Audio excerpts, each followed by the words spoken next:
Bonjour à tous, je vous propose une série sur comment construire une maison écologique dans les Sims. Dans ce premier épisode, on va voir le bioclimatisme. Le bioclimatisme, c'est la façon de concevoir un bâtiment de façon à tirer parti des conditions extérieures pour optimiser le confort et les consommations. Pour ça, on va prendre en compte principalement la météorologie, donc avec la course du soleil, la direction et la force du vent et parfois la pluviométrie. Dans cette vidéo, on va principalement voir la course du soleil. Ok, donc nous voilà sur notre terrain, on va pouvoir construire notre maison bioclimatique. La première chose qu'on va voir, c'est regarder où sont les ombres pour comprendre la course du soleil sur ce terrain. Donc ce que je vais faire, c'est que je vais placer un mur, par exemple comme ça, et on va regarder aux différentes heures de la journée. Donc là, on est le matin, l'après-midi et le soir, donc c'est de l'autre côté. Petit rappel, le soleil se couche à l'ouest, le soleil se lève à l'est, et dans les pays de l'hémisphère nord, il est au plus haut au sud. L'est est ici, l'ouest est ici, et donc on a le nord et le sud ici. Alors ce qu'on va faire, c'est qu'on va faire un rectangle, on va commencer par faire un rectangle, parce que le rectangle a la compacité la plus efficace. Donc qu'est-ce que c'est la compacité? C'est le rapport entre la surface extérieure et le volume intérieur. On veut maximiser le volume intérieur ou le volume chauffé et on veut minimiser les surfaces déperditives. La forme la plus efficace ou compacte, c'est la sphère. Bon, dans un bâtiment, c'est pas très commun. Donc la forme suivante, la plus efficace, c'est le cube.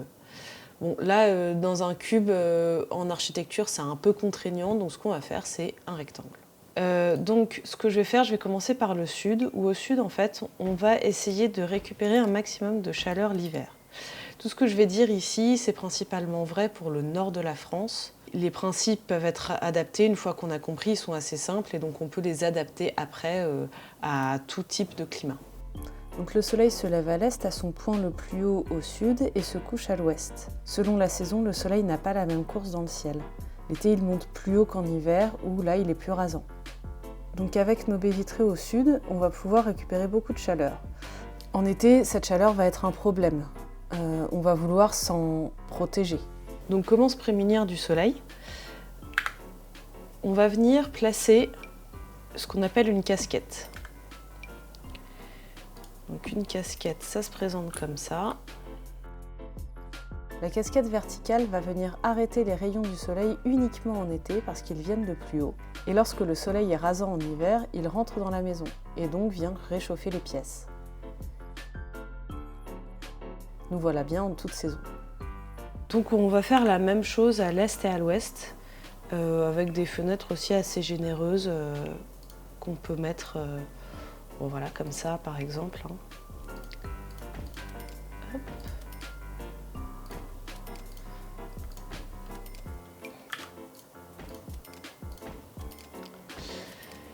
Et donc là, à l'est et à l'ouest, pour se protéger, on va utiliser une méthode un peu similaire, mais quand même un peu différente. On va utiliser des brises-soleil orientables. Donc les brises-soleil orientables, il n'y en a pas vraiment dans les Sims, mais on va faire comme si. Ça se présente un peu comme ça. Les brises-soleil orientables, ça fait à peu près la même chose que les casquettes. Ça vient briser le soleil, comme son nom l'indique. En fait, ça se présente comme des volets dont les ailettes vont être orientables pour pouvoir suivre la course du soleil. Donc, quand le soleil va être un peu plus rasant, par exemple le soir à l'ouest, on va pouvoir venir un peu plus fermer les ailettes. Ça permet aussi de garder un peu de luminosité à l'intérieur en journée. Hop, donc voilà, je vais en mettre un peu partout. Donc c'est important de le faire des deux côtés, à l'est et à l'ouest, parce qu'on a tendance à dire oui, à l'est il fait plus frais parce que le soleil passe le matin. Quand le soleil tape dès 6h du matin jusqu'à midi, 1h, il fait chaud quand même. Donc il faut quand même s'en prémunir aussi à l'est. Effectivement, à l'ouest, comme c'est l'après-midi, ça va être encore plus chaud. Donc au nord, ce qu'on va faire, c'est qu'on va venir placer des petites ouvertures. Donc par exemple celle-ci. En fait, on va venir placer des petites ouvertures parce qu'on veut minimiser les surfaces déperditives. Au nord, on ne va pas avoir d'apport solaire, parce que le soleil ne passe pas au nord. Donc on ne va rien gagner en fait à mettre de grandes baies vitrées. Au contraire, on veut juste se protéger du froid, parce que les menuiseries sont en fait les points les moins isolés, on va dire. Et donc on veut juste avoir le moins de surface possible. On veut quand même en avoir, histoire d'avoir un peu quand même de luminosité. On veut aussi faire un logement traversant. Un bâtiment traversant est un bâtiment présentant des ouvertures sur des faces opposées. Ça permet de créer un courant d'air. Les bénéfices de ce courant d'air sont assainir l'air des polluants intérieurs et éviter à l'humidité de s'installer, décharger le bâtiment la nuit en été, c'est-à-dire évacuer la chaleur accumulée pendant la journée, créer un courant d'air agréable l'été. C'est le principe du ventilateur. On dit qu'une vitesse d'air de 5 mètres par seconde permet d'avoir une température ressentie de moins 2 degrés par rapport à la température réelle. Quelque chose dont je n'ai pas beaucoup parlé parce qu'on n'a pas ça dans les Sims, c'est le vent. On peut aussi prendre en compte la direction et la force des vents dominants pour créer des courants d'air en été ou au contraire les éviter en hiver. Donc voilà où on en est avec notre maison, elle est bien protégée à l'extérieur du soleil. Donc ce qu'on peut faire maintenant, c'est pousser un peu plus pour parler du plan à l'intérieur de la maison et la disposition des pièces. Donc ce qu'on aime bien faire déjà, c'est mettre les chambres à l'est. Comme ça, le soir, il n'y a pas trop de luminosité. Et en plus, ça reste relativement frais par rapport à l'ouest où, par exemple, on va avoir le soleil qui va avoir tapé toute l'après-midi. Au nord, on essaye de mettre les pièces qui ne sont pas des pièces de vie. Donc, par exemple, la salle de bain, on peut la mettre là.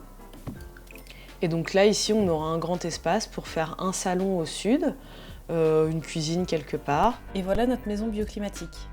Les principes généraux sont donc avoir une compacité faible, utiliser la course du soleil pour optimiser les apports solaires, avoir des protections solaires adaptées, créer des mouvements d'air et disposer les pièces en fonction de leur orientation. Donc maintenant qu'on a une maison bien orientée et bien protégée, je vous propose qu'on parle de matériaux et isolation dans un prochain épisode.